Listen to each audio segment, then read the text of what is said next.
Word मध्ये आपल्याला कोणताही डेटा ट्रान्सलेट करता येतो, पण एक्सेल मध्ये ते ट्रान्सलेशन होत नाही. मग कशा प्रकारे करायचं? एक्सेलमध्ये ट्रान्सलेशन ऑप्शन आपल्याला दिसत नाही. त्यासाठी आपण एक फॉर्म्युला यूज करू शकतो. Is equal to Google translate. हा फॉर्म्युला टाईप करा, गुगल ट्रान्सलेट.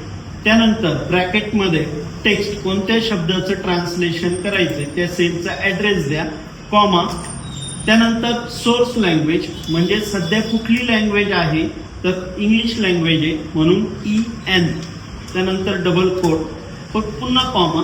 त्यानंतर टार्गेट लँग्वेज म्हणजे आपल्याला कुठल्या लँग्वेजमध्ये ट्रान्सलेट करायचंय, तर त्यासाठी हिंदी किंवा मराठी. हिंदी घेतलं तर डबल कोटमध्ये HI double quote complete, bracket complete आणि एंटर.